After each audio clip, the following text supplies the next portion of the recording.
Okay, the podcast set up downtown. We got motion. What's the idea? People, the conversation's open. Lee Andrews Group, the firm, yeah, we here now. Let's talk about great ideas. Have a sit down. Welcome to the podcast. The Idea People. Welcome to the Idea People at Lee Andrews Group. I'm your host, Rick Garcia, and our guest today is going to make you hungry.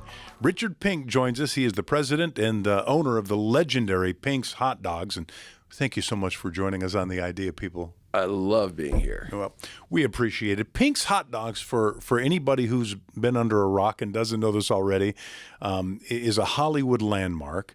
It serves 1,200 hot dogs, 200 hamburgers a day. It's not hard to find on La Brea and Melrose on the corner. It's the place with the line of people all the way around it waiting for hot dogs. Right. Pink's began, though, and we kind of want to set the scene for everybody, when Betty and Paul Pink bought a pushcart back in 1939 and started selling hot dogs. So tell us about those very humble beginnings. Well, my parents were out of work in 1939. It was the bottom of the Depression in Los Angeles, and they were looking for a job in a newspaper. And they couldn't find a job, but they found a hot dog cart that was available for sale. And that hot dog cart was located down on La Cienega and Melrose. And my father said to my mother, well, what does it say that the hot dog cart costs? And she said $50 actually. And my dad said, where are we going to get the $50? And it turned out my grandmother loaned them the $50 to buy the hot dog cart. So my mother went down to the corner of Melrose, La Cienega, and wheeled that cart all the way up Melrose and planted it on a site that was available for rent at La Brea and Melrose. And that's the location we're at today. And the rent at that time was $15 a month. And hot dogs, they got the cart and they found the provider for the hot dogs. And the cart that they set up was selling hot dogs for 10 cents and Cokes for a nickel. And actually, when they set up that cart on that site, there was no electricity. So they had to go out and buy a 100-yard extension cord to fire up that hot dog cart for the first 2 years. They plugged it into a friendly neighbor's outlet.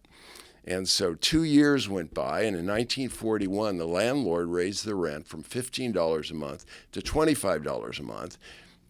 And they couldn't afford that because they were still selling hot dogs for 10 cents. And so they didn't know what to do. But fortunately, there was a Bank of America branch across the street. And they went over to the branch manager and they said, can we borrow the money that we think we need in order to buy this property? Because we understand the landlord is willing to sell. And he said, well, how much do you need? And I said, I think we need about $4,000. And he said, well, great. What collateral do you have? And they said, well, we don't have any collateral. We don't own anything, but we have a great hot dog. And he says, well, you're right. I mean, I eat there every day. He said, I'll tell you what, I will take a risk on the two of you because, first of all, I don't want you to move because that's where I eat lunch every day. And secondly, I'll give you the money and you go ahead and buy that property. So in 1941, my parents bought that property for a number of $4,000. That's the corner of La Brea and Melrose. And, to celebrate it, they put a little canopy over the cart, and they ran that cart, for the next 5 years. And in 1946, a cousin of ours came along and he said, look, I want to go into the construction business. I got to show that I can build something. I will build you a hot dog stand for just cost, okay? In 1946, that's what they did. And that very hot dog stand that is there today is the same one that was built back in 1946. So what you see when you go to Pink's is totally authentic from the original day. 10 cents for a hot dog. 10 cents. I mean, it's hard to grasp this when people are talking about the cost of groceries these days. Right. And then $4,000 was a fortune. Well, it was indeed. And, my parents didn't have that kind of money, but fortunately, Bank of America loaned them the money. And it's very interesting. Come 70 years later, Bank of America was looking for a commercial in order to promote their lending program for small businesses. And they came to us and they televised this story. And actually, it was on national TV for about 7 months or so on how Bank of America helped my parents buy the property where that's a great story. La Brea and Melrose. What were some of the other challenges, Richard, that Mom and Dad faced? And maybe they didn't share all of them with you when you were kids growing up, but maybe later on you caught wind of what some of the other difficulties were. Well, the first difficulty is that, at 10 cents a hot dog, you really can't raise a family. So they had to go into another business. And as a matter of fact, they went into the flour business. And they first worked for my other relatives that were in that business of being a florist. And then they actually built a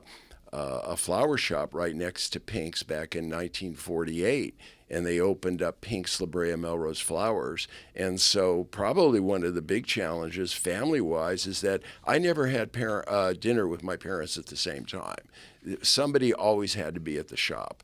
And the hot dog stand was open in those days because it didn't have the lights that it does today until about 9 at night. And the flower shop was open at 9 at night. So somebody always had to be at the hot dog stand or at the flower shop. So that was sort of the work ethic that I was raised by, to see my parents working as hard as they did. And I used to say they worked from dawn to exhaustion. But, just money was always tight, and, it was a very difficult time keeping that business going. And, when people go into the hot dog business and they ask me, Richard, do you have any advice? I said, well, let me tell you what my father always said. After 40 years, you begin to make a few bucks. Richard Pink is our guest. He's the president of the legendary Pink's Hot Dogs. So thank you, by the way, for joining us again on the Idea People at Lee Andrews Group. Love it. What motivated Betty and Paul to not throw in the towel you just described some very difficult times? I think they had no alternative but to make a go of this. That was really it.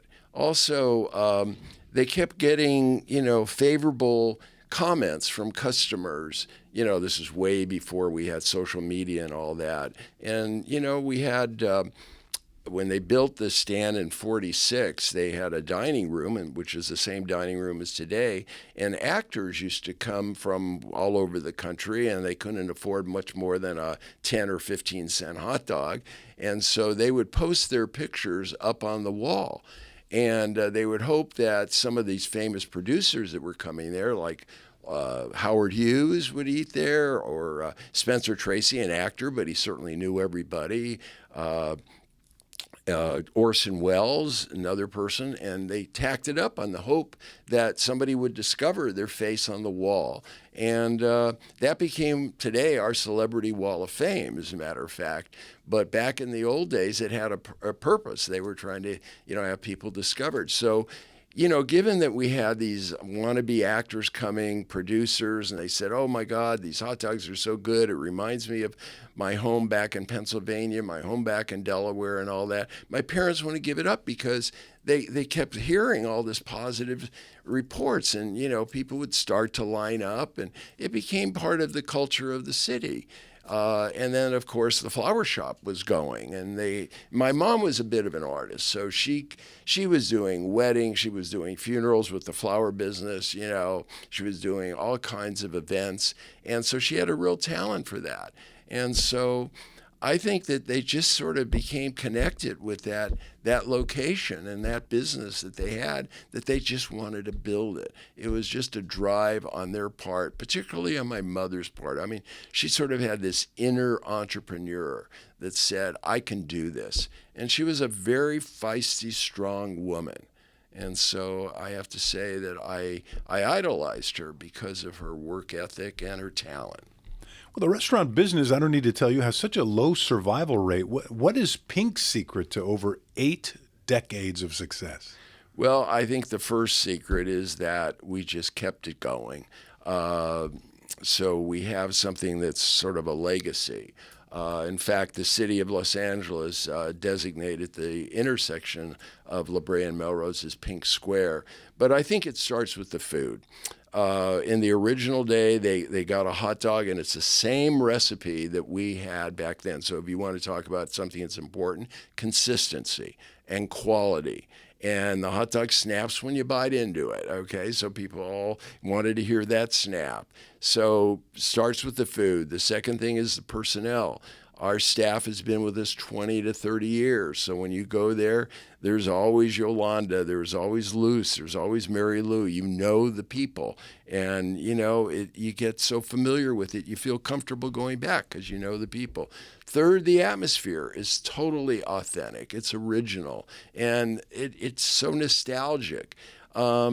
Next thing I would say is the celebrity clients that we have. I mean, those are great endorsements. Not only do we have over 200 celebrity photos on our wall, but we have hot dogs named after Marlon Brando and Giada De Laurentiis and Emeril Lagasse and Mario Lopez, and all of these celebrities wanted to have their hot dog on our menu. I mean, one time Martha Stewart was driving down La Brea with a whole entourage, and she saw our line. I mean, the line stretched for probably 200 people, and she says, "What is that place?" They said, "Well, that's Pink's. I mean, that's a famous hot dog stand here in LA." He says, "We're going there right now. Cancel the shoot, turn around, we're going there." So Martha Stewart gets in line at Pink's, and they call us at home, and they said, "Martha Stewart's in line." I said, "That's not possible. She's not in line." No, Richard, she is in line. People are getting her autograph. So we go racing over to the Pink's, and we meet Martha Stewart,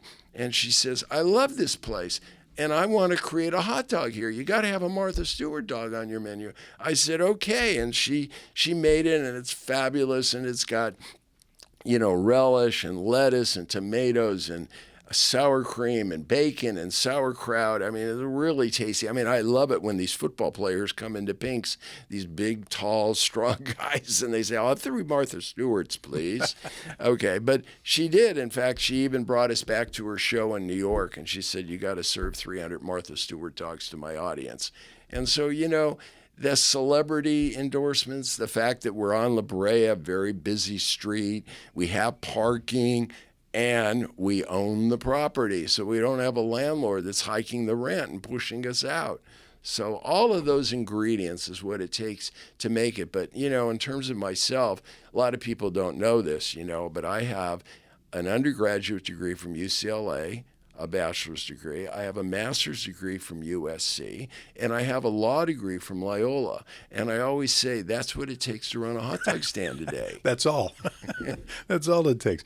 Richard Pink is our guest. He's the president of the legendary Pink's Hot Dogs, and he joins us on the Idea People at Lee Andrews Group. You talked about the landmark location, La Brea and Melrose in Hollywood. Easy to find, as I've mentioned. You see the long lines. The long line of Pink's lovers. What's the longest someone has told you they've stood in line? 2 hours. Were you giving them away that day, or? Well, no. I mean, we've had longer lines than that. When we do have chili dogs for charity, and we give 100% of the proceeds on each anniversary. In fact, what's coming up is our 85th anniversary, and we're going to be selling chili dogs for charity for 85 cents for 85 minutes for 5 days, and each night we will have a different charity, a different celebrity, and we will donate all the proceeds to that celebrity's charity choice. But the bottom line is the line at that time, probably when we have some famous celebrity. We've asked Karen Bass, as a matter of fact, the mayor, to come out, and she said she would. She'd come out and launch the first night. I would say the line could be 3 hours long. And even though it goes beyond 85 minutes, if you got in line at the time that the event is going on, you get served, even though it might be 2 hours later. Still get it for that price. You bet. So in 1985, Paul and Betty Pink retired. Yes. You step in along with your wife and your sister. You told us how educated you are and the hard work you did in school. Were you ever reluctant to join the family business? Well, my parents wanted me to go off and become a professional, and my wife was a school teacher at the time that my parents decided to retire, and said, "Look, the business is just getting beyond us, okay? This, the whole idea of just running a business that does 1,200 hot dogs a day. We have over 40 varieties of hot dogs on the menu." So my wife left teaching in order to basically be the person in charge. And I remained in the real estate investment business, overseeing Pink. So we had certain jobs. My wife's job was managing the staff and marketing. and my job was menu creation and licensing. And my sister's job was to show up and be an ambassador for Pink's. So we had our roles, and it continued for another 30 years. And then in 2016, I took over. My wife retired from Pink's, and my job is all four things: licensing, marketing, staff, and menu creation. And the menu creation is a lot of fun because I never wanted people to get bored coming to Pink's. I wanted there to always be something new. You know, they talk about always inventing a new item. Well, I'm always trying to invent something new, some new hot dog, some new topping, something that I can talk about. If a newspaper person comes up and says, well, what's new at Pink's? I can describe the Chicago sauce, the chicken sausage, or I can describe the jalapeno dog, or I can describe the Mario Lopez dog. And it's always something to talk about and have fun with. Richard Pink, the president of the legendary Pink's Hot Dogs, joins us on the Idea People at Lee Andrews Group. We've dropped a couple of names here, and Pink's Hot Dogs has always been popular with celebrities. You named a few. Who was the one celebrity customer that caught you off guard by visiting? You mentioned Martha Stewart. Anybody else where you were just blown away? Michelle Obama. Really? Yes. Okay. So what happened is that my wife, my sister, and I happened to be at Pink's, and a fella comes up to us, and he's dressed very casually. In fact, I think he just had a very casual shirt and Bermuda shorts and just sandals. And he said, "Are you the owner?" And we said, "Yes, we are." And we thought maybe he had a complaint. And he said, "Well, I'm here with the Secret Service." And we said, "Secret Service? What for?" "Well, in about 10 minutes, there will be somebody coming to Pink's, and we're, making sure that it's totally a safe environment for this person." We said, "Who is it?" "Well, we can't tell you who it is, but if, you live on planet Earth, you will know this person." And so we said, "Oh my God, this is great. Who is it?" So about 10 minutes later, 3 Escalades, Cadillac Escalades, show up in our alley, and out steps Michelle Obama, Sasha, Malia, and Michelle Obama's mother. And they come up and they introduce themselves, and they said, "We're here. We heard that you have great hot dogs. We want to enjoy them. We're just happen to be in LA. We're actually on our way to the Laker game." And I said, so they sat down, and we handed them our menu, which is a complicated menu, and Michelle went through that menu, and she says, I'm going to have a Polish dog, and I want mustard, no onions, chili, and I think some sauerkraut on top. And girls, what are you going to have? And the girls, I think, both ordered the Betty White naked dog, because they were pretty young at the time. And her mother ordered a hamburger, and we got all that, and everybody in the patio was looking at them. But they're showing complete respect, okay? And the Secret Service is around there. You could tell they're there because they had the little piece in their ear. And at the time that after Michelle and everybody had finished their meal, they got up to leave, and everybody in the patio got up and applauded. I get emotional every time I think of that. That's a great story. That's a contemporary. How about a classic? Give me a good classic. A classic would be Orson Welles. Orson Welles used to come to Pink's all the time. He holds the record for the most hot dogs eaten Seriously? At one sitting. Okay, my dad counted them, and there were 18 hot dogs. Oh, my God. And my dad said to him, "Mr. Welles, you got to stop. You're going to get fat." And so Orson Welles is probably a classic, but, other classics that have been there. Katy Perry came by with James Corden, and James Corden did a little skit, take a break. And he took over everybody's job for a little while, and it was all on camera. Jay Leno had a skit where he brought Aerosmith to Pink's, and the whole concept was Aerosmith. It was supposed to be when they were just breaking out, and they were working at Pink's. Okay, this is supposed to take place in 1972, and Jay Leno comes up to the counter and they said, "What will you have, Mr. Leno?" And he says, "I'll have a couple of hot dogs." And they say, "Oh, great, Mr. Leno, we want to be in show business. We have a band." And he says, "Oh, really? Guys, let me hear what you can sound like." And they play a little bit for him. And he says, "Guys, you'll never make it." He tells Aerosmith, "You'll never make it. Dream on, dream on." And all of a sudden, Steven Tyler comes up with the "Dream On" lyrics, right there and behind the counter at Pink's. Well, he's working at very few people know that story, that that's how the song was inspired. I would like to think that. You guys have a lot of fun over there, it sounds like. It's a great place. It's sort of, people come in from, honestly now, all over the world. Because, as a result of cable television, the Travel Channel, the Food Channel, it's, everyone wants to know, where do the celebrities go when they're not dining well, when they're dining just on casual food? They just want hot dogs. They want their kids to have a normal time. I remember one time, Tom Hanks was on a TV show, and they were interviewing him. They said, "Tom, where you going this summer for vacation?" He says, "I'm going to Europe." He said, "Well, why are you going to Europe?" He says, "Well, I want to go someplace that's older than Pink's." One of the great nice guys in show business, Tom Hanks, by the way.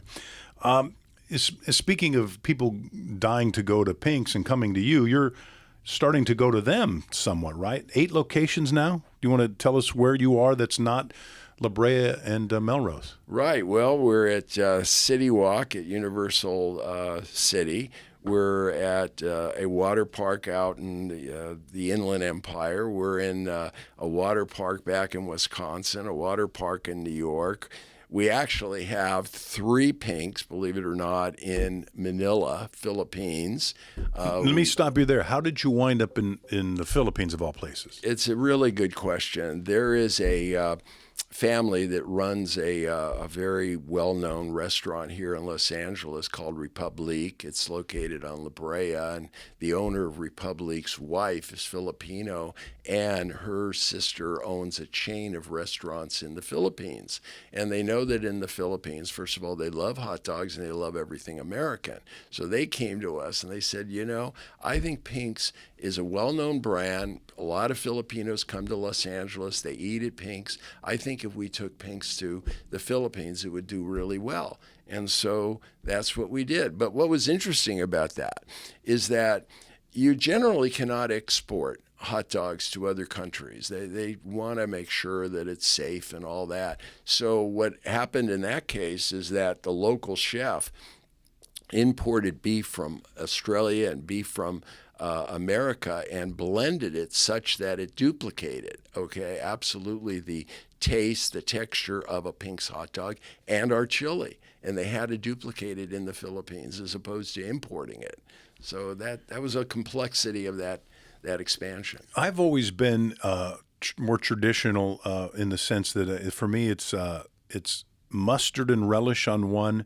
I like chili on another.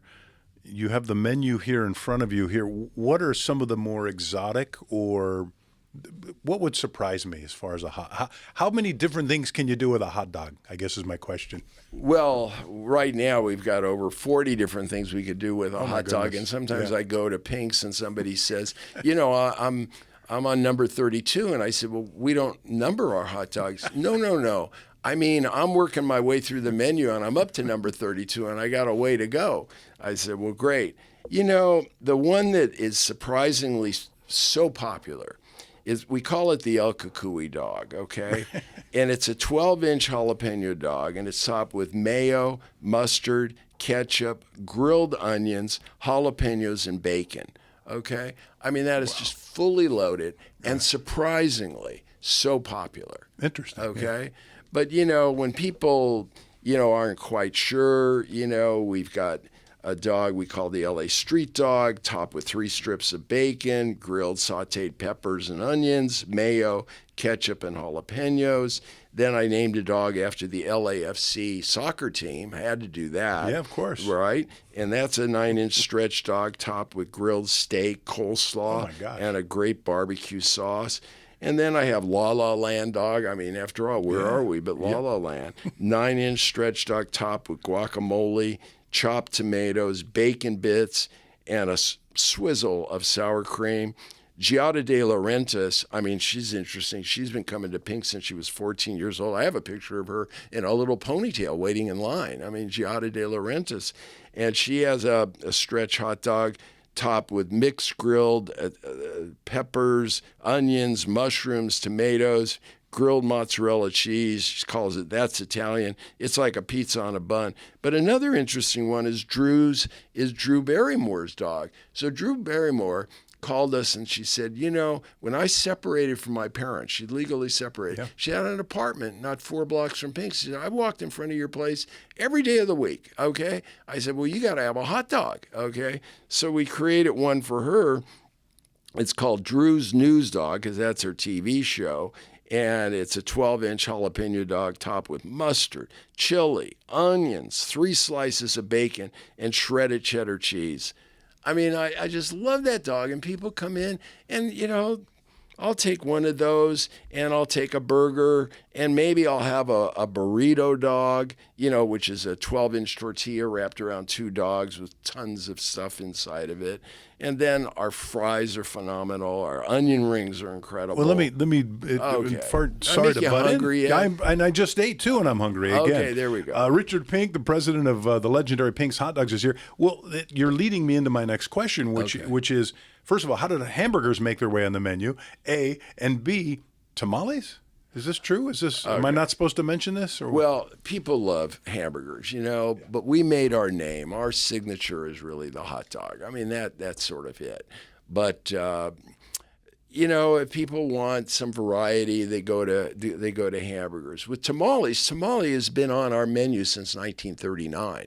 I mean, we found this great tamale manufacturing company, if you will, and we top it with our chili and onions and guacamole and shredded cheddar cheese. And I often say, when I see somebody ordering a tamale, I would say to him, how long you been eating here? He says, 20, 30 years. I don't know when I started. I said, well, how do you know that, Mr. Pink? And I said, because you ordered a tamale. That's the secret on the menu, because everybody loves our chili. And it's the original chili. I mean, you know, so you want something that is, you know, totally original, totally consistent. It's the chili and the hot dog. And I think that's why people keep coming back. They said the taste doesn't change. Makes sense to me. Leander's Group is a public relations firm, by the way. And so I'm curious, how did mom and dad market the hot dog cart in the 30s? And what is your PR marketing approach today? Okay. So back in the 30s and 40s or so, my parents' best marketing was the line. Okay, you drive down La Brea, you see a line, you're going, what's happening at that place? I want to go in there. What we're doing today is we're relying heavily on social media. I view every customer that comes to Pink's that takes a picture of our hot dogs or takes a picture of the hot dog stand with them in it or not in it is a marketing person for Pink's. They're a representative. They're an ambassador. Why? Because they post it. And if they have followers, then all those people repost it. So that's an amazing way to get the word out. The other thing that we wound up doing is doing the chili dogs for charity. And the reason it became relevant is that normally a restaurant really draws from 3 to 5 miles, and beyond that, people won't drive. But if you can get on television, if you can get on radio where it's broadcast all throughout the county, all throughout Southern California, and the reason that a lot of places, TV news stations will promote a place that is giving money to charity. And we found out that charity is as good as it is for, you know, the moral value. It also is a great way to promote your business because TV company, news stations, radio stations will, for free, generally say. And Pink's is now offering something for the Boys and Girls Club of America or American Cancer Society, whatever it is. So those are probably the two ways that we market, is through social media and through our charity contributions. And also, every once in a while we'll advertise in a local newspaper. To learn more about Pink's hot dogs, you can check out pinkshollywood.com. And for more information about us, go to leeandrewsgroup.com. Richard Pink, thanks so much for joining us on the Idea People at Lee Andrews Group. We really appreciate it. Well, I love your questions. I love being here. I have the highest respect for the Lee Andrews Group. I know you have a lot of really important clients, and I'm very honored to be here, both with you, Rick, and to have met the CEO of Lee Andrews Company, Stephanie Graves. Okay, the podcast set up downtown. We got motion. What's the idea, people? The conversation's open. Lee Andrews Group, the firm. Yeah, we here now. Let's talk about great ideas. Have a sit. We on a mission. You get the idea, people. Glad you pulled up. How you doing? Nice to meet you.